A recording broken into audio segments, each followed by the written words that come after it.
Bonjour les amis, bonjour YouTube.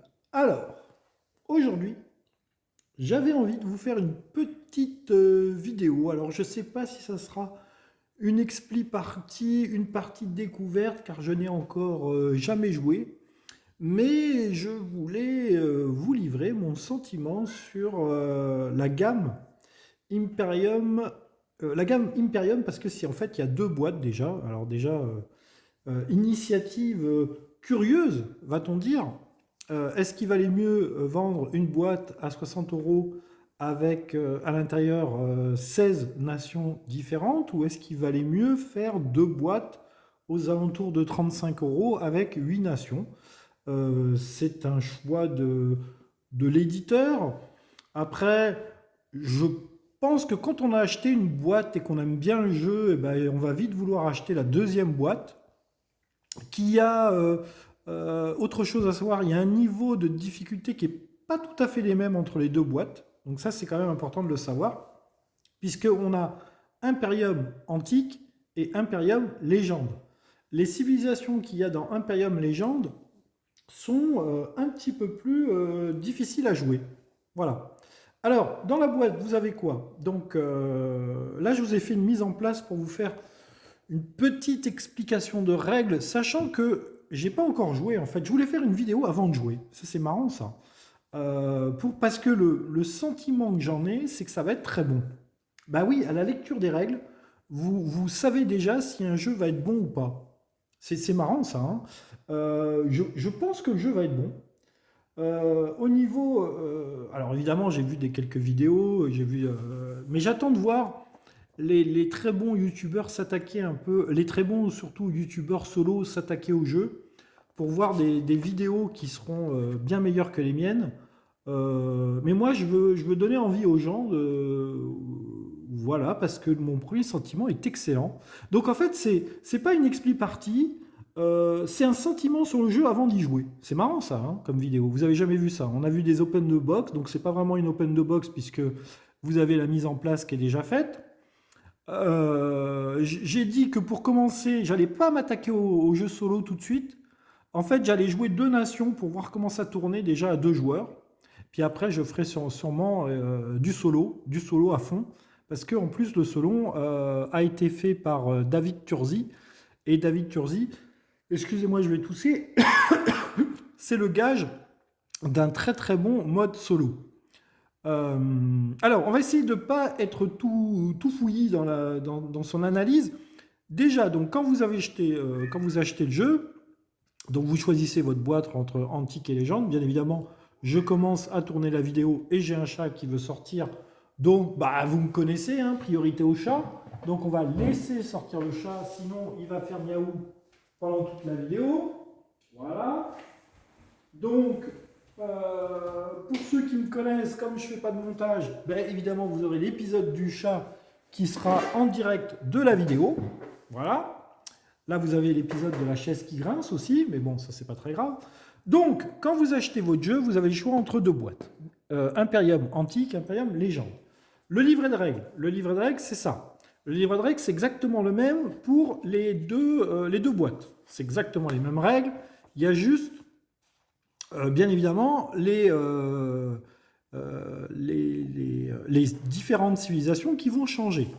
Vous en avez 8 dans chaque boîte. Donc là, vous les avez, alors, je ne sais pas si on peut faire un petit zoom ici. Voilà, vous avez les Carthaginois, les Celtes, les Grecs, les Macédoniens, les Perses, les Romains, les Scythes, les Vikings. Ensuite, vous avez 83 cartes communes et je vais expliquer cela. Les graphismes, on aime ou on n'aime pas, moi j'aime bien. J'aime bien les graphismes, on est dans des graphismes un petit peu, vous voyez, un petit peu BD, un petit peu cartoon. Je vous fais voir, voilà, deux cartes. Vous voyez, c'est sympa. Regardez les Romains, là, vous voyez, on est dans du style BD. Moi j'aime bien, j'aime beaucoup les graphismes. Voilà, j'aime beaucoup les graphismes. Je suis plutôt du style pour les graphismes, on va dire du photoréaliste. Mais là, en l'occurrence, moi je les trouve, vous voyez, regardez Jules César.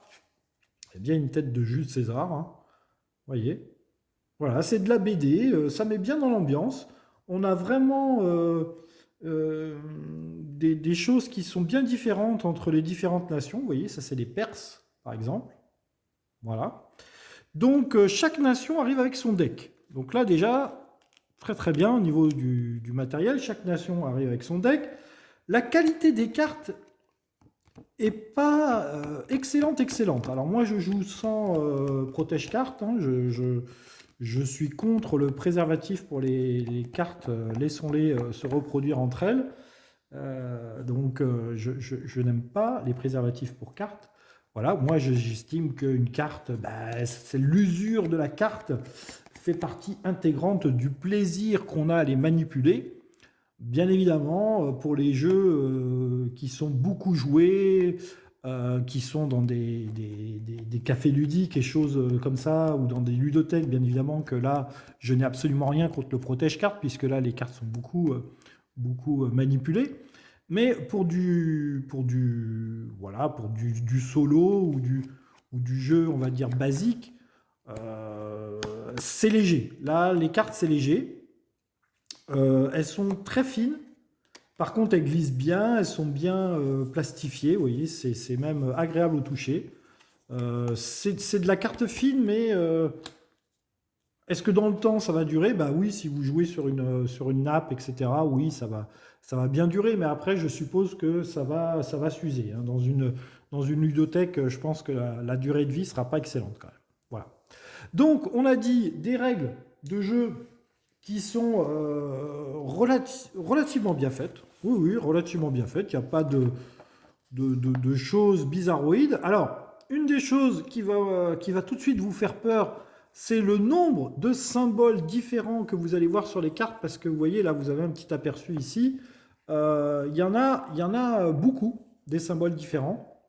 Et on a un petit peu de mal à s'y faire, mais ça vient vite quand même. Je pense que ça va venir vite. Alors, bien évidemment, je n'ai pas joué encore, mais à la lecture des règles, déjà, on se rappelle que bah voilà, ça c'est des régions, ça c'est des cartes civilisées, ça c'est des traditions, etc., etc. Bon, ça vient relativement vite, et puis il y a beaucoup de symboles, mais on les retrouve relativement souvent. Donc, quand je dis beaucoup de symboles, il doit y avoir quoi? Une dizaine de symboles différents à peu près? Ouais, mais ça vient vite, ça vient vite.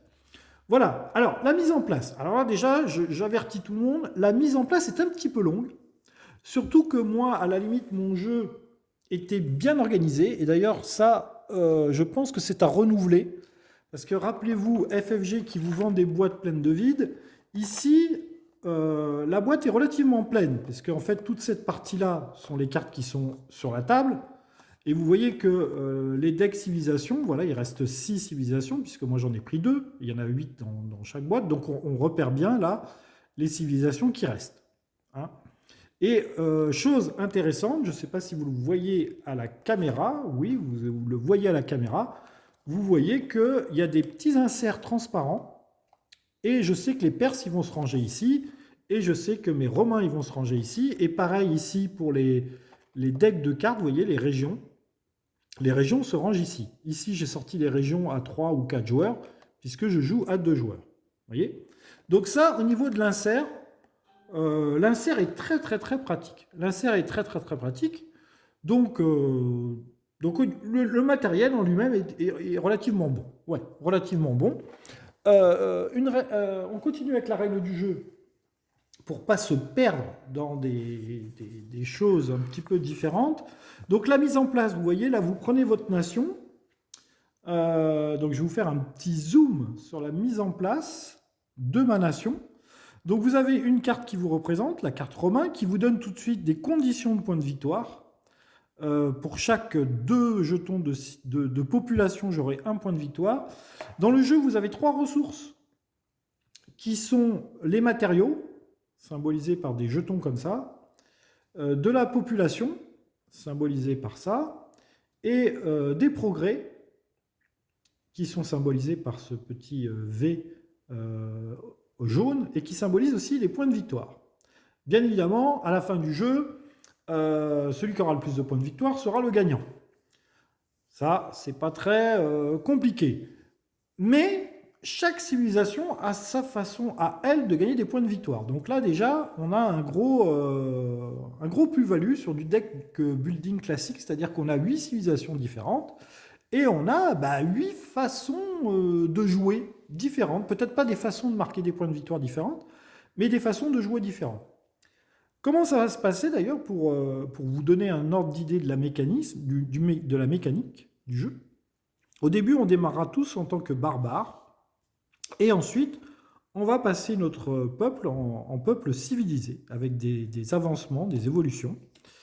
Donc, il faut faire évoluer son peuple. Et lorsqu'on aura bien fait évoluer son peuple, il y a plusieurs façons de gagner. J'y reviendrai vers la suite. Et pour faire évoluer son peuple, eh bien, il faut épuiser les cartes qui sont là. Vous voyez, là, pour les Romains, c'est 5 cartes.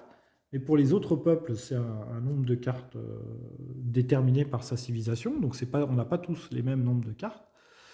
Et comment ça se passait? C'est simple. On démarre chaque partie avec 5 cartes. Quand j'aurai utilisé mes 5 cartes, je vais vous expliquer aussi ça, comment. Eh bien, je referai ma main de départ. Mes cartes utilisées iront dans ma défausse. Et lorsqu'à un moment, je ne pourrai plus piocher de cartes, eh bien, je prendrai une carte d'ici et je la mettrai dans ma défausse. C'est-à-dire que ça, en fait, ces cartes-là sont un espèce de contour sur l'épuisement de votre deck. En fait, vous jouez votre deck, quand vous avez fini votre deck, vous prenez une carte comme ça qui se met dans votre deck.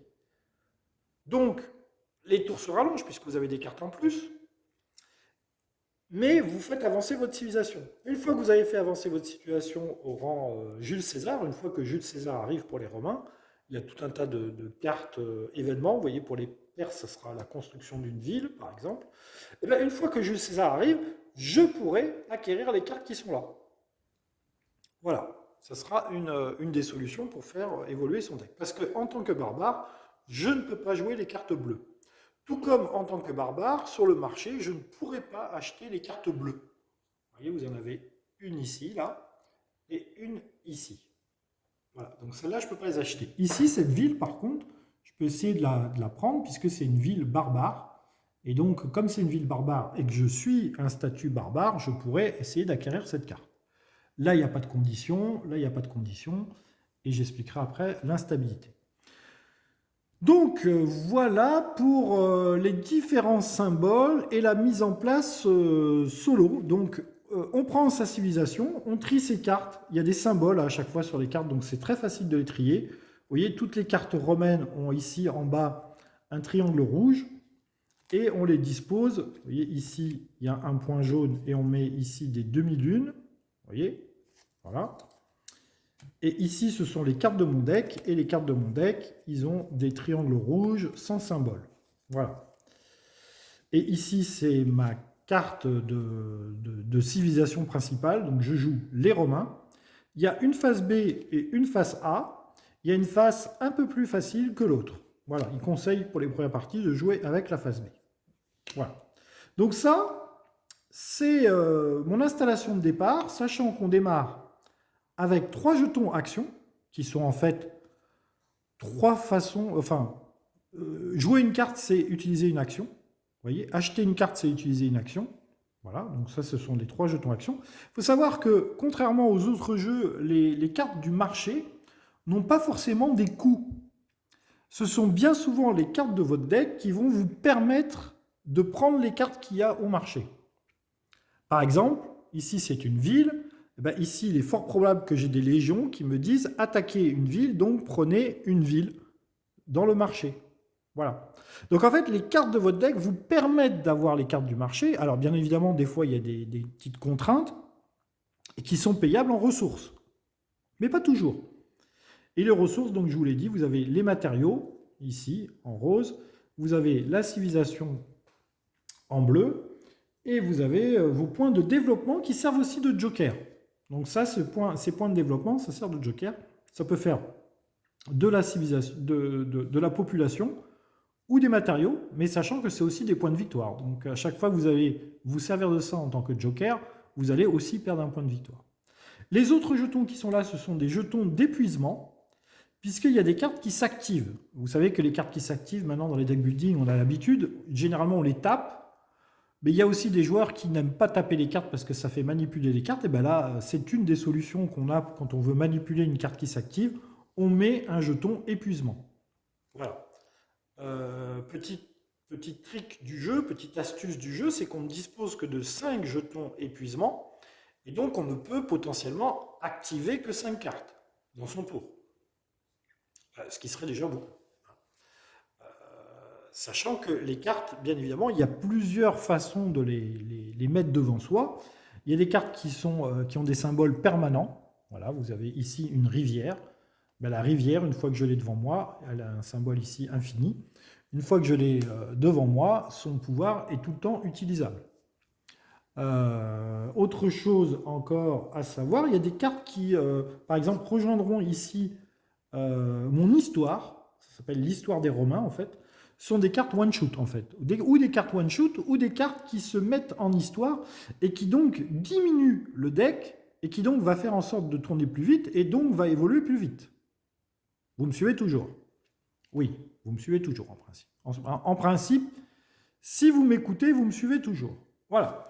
Alors, on repart sur la règle. Donc, une mise en place pour le joueur et après, une mise en place pour le marché. Voilà, la mise en place pour le marché qui est ici, qui est relativement simple. Je dis relativement... ouais, c'est relativement simple. Ce que je voulais vous dire... oui, voilà, ce que je voulais vous dire. Pour le marché, alors c'est simple, on a 6... Alors à 2 joueurs, mais ça dépend du nombre de joueurs. On a 6 cartes régions. On a 6 cartes, et là il faut que je me replonge dans les règles à chaque fois parce que je ne sais plus ce que c'est, mais c'est des cartes tradition, avec le petit symbole vert là, 6 cartes tradition, et 6 cartes civilisées. 6 cartes civilisées. Donc on en a mis 6 dans chaque pile, plus, enfin avec une qui a été retournée. Tout le reste, on l'a mis dans ce paquet-là, plus les cartes vassales. Voilà, donc ici il y a des régions, il y a des traditions, il y a des civilisés et des cartes vassales. Et ça constitue la pioche. La pioche, on la mettra là et là. Et ici, on mettra une carte civilisée. Si on la prend, on remplace par une carte civilisée. Ici, tradition, on remplace par une carte tradition. Et ici, on remplace par une carte région. Donc là, vous avez que des cartes région, que des cartes tradition et que des cartes civilisées. Ensuite, on a ici, comment ça s'appelle? La renommée, je crois. Oui, c'est ça, la renommée, qui est une autre façon de gagner. Quand on devient le roi des rois, donc là il y a un certain nombre de cartes de renommée qui sont des cartes relativement puissantes. Donc là c'est pareil, il y a des conditions pour pouvoir acquérir les cartes qui sont là. Et bien quand on devient le roi des rois, quand on arrive à avoir la dernière carte et qu'on arrive à la retourner, je crois, il y a des conditions particulières, on est le roi des rois et on remporte la partie. Autre façon de mettre fin à la partie, ici nous avons des cartes instabilité, qui sont généralement des cartes qui vont vous pourrir votre jeu. Sachant que chaque civilisation, déjà dans son deck de départ, en a un certain nombre. Et que ici, lorsqu'on va acquérir des cartes, on a une carte instabilité à chaque fois, pratiquement. Il y a des conditions pour les mettre ou pas. Mais vous avez des cartes instabilité. Donc quand je vais acquérir les cartes qui sont là, je prendrai aussi la carte instabilité. Et les cartes qu'on prend au marché ne vont pas dans sa défausse, elles vont dans sa main de départ. Elles vont dans sa main, pas sa main de départ. Elles vont dans sa main actuelle. Donc vous pouvez très bien acquérir une carte et l'utiliser de suite. Vous voyez, ça c'est un truc pour une action. Pour une action, je prends une carte en jouant une de mes cartes qui est devant moi. Pour une autre action, je pose la carte que j'ai dans ma main. Et puis pour une autre action, peut-être que j'active cette carte-là. Ou peut-être qu'elle s'active au moment où je la joue. Enfin, vous voyez, vous avez tout un tas de systèmes comme ça qui font que c'est très malin. Il y a plein de trucs malins dans ce jeu, et c'est pour ça que je voulais faire une vidéo avant d'y jouer. Voilà, je sais que c'est pas, on fait pas ça d'habitude, mais moi j'avais envie. Voilà. Donc ça c'est la mise en place. Comment jouer? Alors comment jouer? Vous allez voir qu'au niveau des règles, regardez, vous voyez, là, une page, 2 pages, et c'est fini. Donc vous avez 2 pages, enfin 4 pages de règles. Hein? C'est comment jouer, c'est de la page 10 à la page 13. Vous voyez? Avec toute une page sur la fin de partie. Donc, Comment jouer, c'est super, c'est pas compliqué. Voilà, la règle, elle est très très simple. Ce qui est compliqué, c'est les différents symboles qu'il y a et le fait de bien comprendre les différentes nations qui vous sont proposées et comment elles fonctionnent, parce que c'est ça qui est compliqué. Mais vous allez voir, vous avez des petits indices. Vous allez voir, vous avez des petits indices. Donc, comment jouer? C'est très simple, je vais vous expliquer les trois phases de jeu qu'il y a, enfin, les trois possibilités que vous pouvez faire pour un tour. Pendant votre tour, vous pouvez soit faire une phase d'activation, soit faire une phase d'innover, ou soit faire une phase de pacifier. Vous ne pouvez pas mixer les phases les unes avec les autres, hein. La plupart du temps, vous ferez activer. Innover, vous le ferez de temps en temps. Et pacifier, vous allez être obligé de le faire de temps en temps aussi. Mais la plupart du temps, on va dire 70% du temps, vous allez activer. Alors j'explique ces trois phases. On va commencer par la phase activée. C'est simple. Je vais regarder les cartes que j'ai en main et je dispose de 3 actions pour jouer ces cartes. Donc j'ai qu'à les lire, bien évidemment. Vous voyez, par exemple, si je veux jouer prospérité, tous les joueurs peuvent piocher une carte. Ça c'est bien, hein. Et je choisis où je gagne un matériel ou par symbole comme ça. Donc là, vous voyez, vous avez un symbole comme ça, là. Un matériel par symbole comme ça. Donc si je la joue toute seule, celle-là, ben, à part piocher une carte, elle ne me sert pas dans l'immédiat, puisque je n'ai pas de symbole comme ça devant moi. Mais si j'avais un symbole comme ça, je gagnerais un matériel. Ou alors je gagne une population par région que j'ai devant moi. Donc cette carte-là est bien, mais dans l'immédiat, là, elle ne me sert à rien, vous voyez. Donc voilà, vous lisez, ben là, vous avez une carte qui se combine avec, puisque Dalmatie, voilà, c'est une région. Vous voyez, je gagne une population. Vous pouvez réserver une carte. Je vous expliquerai après ce que c'est que réserver. Donc cette carte, pour une action, je la joue, et ensuite, je pourrais faire pour la deuxième action, jouer ma prospérité. Du coup, je pioche une carte, et je gagne une population, puisque j'ai un symbole comme ça. Vous voyez? Et comme j'aurais joué cette carte avant, j'aurais gagné 2 points de population. Donc là, voilà l'exemple d'une main d'un Romain. Donc ça, c'est la phase activée, où la phase activée, on joue ces cartes. Et vous avez vu que là, dans les cartes que j'ai jouées, ben, je n'ai pas pris de cartes sur le marché. Alors, il y a des fois où on peut, il y a des fois où on ne peut pas. Il y a en fait des conditions, hein. Il y a des conditions qui vous permettent de prendre les cartes du marché. Mais vous ne vous dites pas, j'utilise 4 ressources pour acheter ça parce qu'elle coûte 4. Non. J'utilise une carte qui me permet ou d'acquérir une région, parce que ma civilisation va conquérir un terrain, ou va attaquer une ville, ou alors je vais évoluer et je vais pouvoir faire la pharmacie ou l'onagre. L'onagre, c'est une espèce de grosse catapulte, sachant que pour le moment, je ne peux pas les faire, puisqu'il y a un symbole bleu, et j'ai un symbole en évolution, et que pour le moment, je suis au statut de barbare, donc je ne peux pas utiliser ces cartes bleues. Voilà, donc ça, c'était la phase activée. Hein, vous l'avez là, la phase activée. Ce qu'on peut faire aussi, c'est innover. Alors, innover, c'est simple. Vous prenez toutes vos cartes là, vous les mettez dans votre défausse. Et ça vous permet de prendre une carte ici, sans prendre le malus, c'est-à-dire sans prendre l'instabilité qui va avec. Donc l'instabilité, on la remet dans la pile instabilité. Moi, je prends la carte. Si je peux la prendre, ici c'est une carte bleue, c'est un mauvais exemple.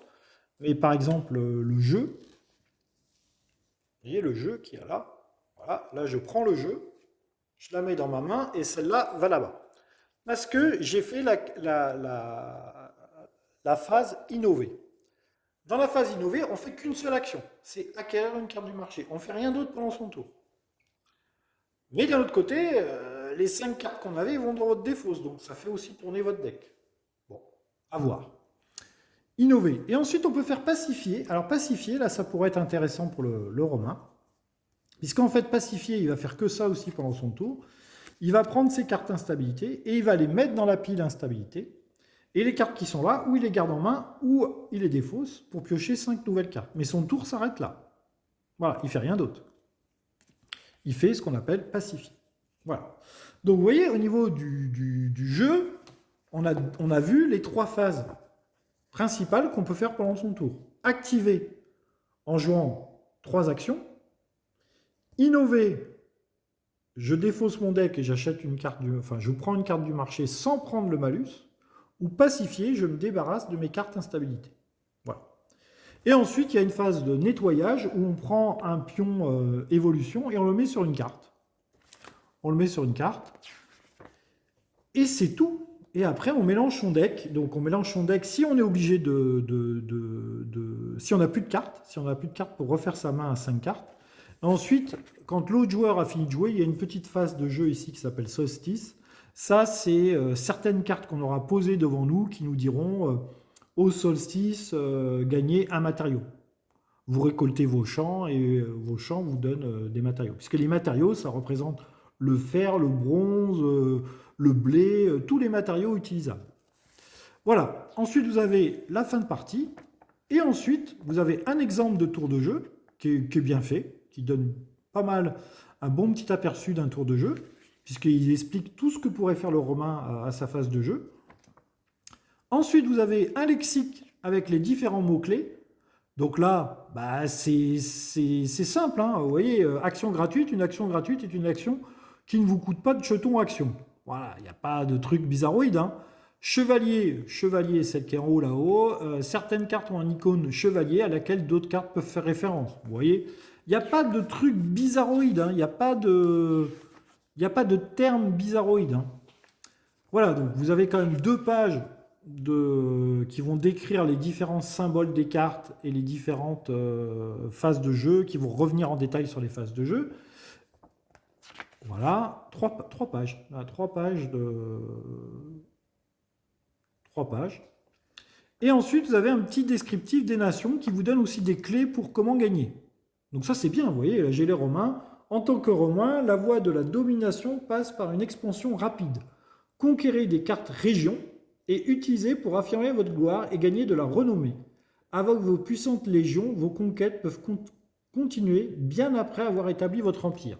Donc voilà, les Romains ont tout intérêt à prendre un maximum de cartes comme ça, régions, puisque apparemment le deck est construit pour qu'on puisse avoir un maximum de régions et que ces régions vont vous rapporter des points de victoire. Voilà. Donc, on a fait le tour. Ensuite, vous avez un livret de règles solo. Voilà. Un livret de règles solo avec la mise en place du jeu solo, qui est sensiblement la même que le jeu à plusieurs, sauf que voilà, la mise en place générale, etc. Il n'y a rien de bizarroïde, voilà, sauf que le joueur solo, lui, son deck, il va venir ici. Donc ici, on va mettre des jetons 1, 2, 3, 4, 5. On va mettre les cartes de l'adversaire ici. Et ce qu'il y a de très très fort dans le mode solo, c'est qu'en fonction... Alors déjà, il y a 5 niveaux de difficulté. Donc déjà, c'est bien. Voilà. Et ensuite, vous allez vous battre contre une autre nation. Donc ça, c'est un duel contre un joueur fantôme. Donc ça, c'est très très bien. Moi, j'aime pas les jeux solo où il y a un score à battre. Et on doit améliorer son score à chaque fois. Enfin, j'aime pas. Non, j'aime. Mais je préfère quand on a un adversaire virtuel qui joue contre nous. Et ce qu'il y a de très très fort, c'est que chaque nation a une façon à elle de résoudre ses actions. Donc là, si je joue contre le Perse en solo, ben voilà, je vais prendre le tableau qui est là. Voilà, le Perse au début du jeu, il est barbare. Donc tant qu'il est barbare, je vais utiliser ce tableau-là. En gros, je vais jeter le dé. Le dé, la colonne où j'aurai jeté le dé, on ne pourra pas retourner la carte de cette colonne-là, mais on va retourner au fur et à mesure, en commençant de la gauche vers la droite, toutes les cartes du joueur robot.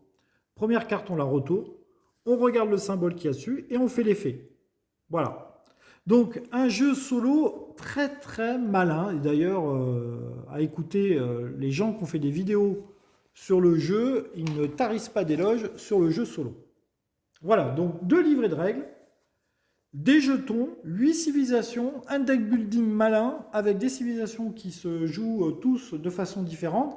La vidéo fait une demi-heure, mais une demi-heure pour vous donner envie d'acheter le jeu et d'y jouer, ça me paraît bien. Voilà. Alors, je vais faire quelques parties à vide, et peut-être que demain, ou peut-être que dans la semaine, ou peut-être que le week-end prochain, je vous ferai des parties solo de ce jeu, qui me semble vraiment excellent. Donc voilà, c'était un format de... C'est pas un open de box, c'est pas une expli partie, bien qu'on soit rentré dans les détails du jeu, mais une vidéo pour vous donner envie. Voilà. Voilà, une vidéo pour vous donner envie de jouer à Imperium. Honnêtement, je pense que c'est un excellent jeu. À la lecture des règles, peut-être un petit peu long, mais quand c'est bon, il n'y a pas de... Quand c'est bon, tout est bon. Hein. Il n'y a pas de... Voilà, parce qu'ils disent 40 minutes par personne sur la boîte. 14 ans et plus, c'est un petit peu costaud au niveau des règles, mais sans plus. Hein. Vous avez vu que c'est 4 pages de règles. Hein. 4 pages de règles. Voilà. Et après, bah, ça tourne tout seul. Voilà, ça tourne tout seul. Voilà. Je vous dis à très bientôt, sûrement pour une partie. C'était une présentation du matériel et un descriptif de la règle et de la mise en place. On se retrouve très bientôt pour sûrement une partie. Voilà. Amusez-vous bien, jouez à vos jeux. À très bientôt. Bye bye.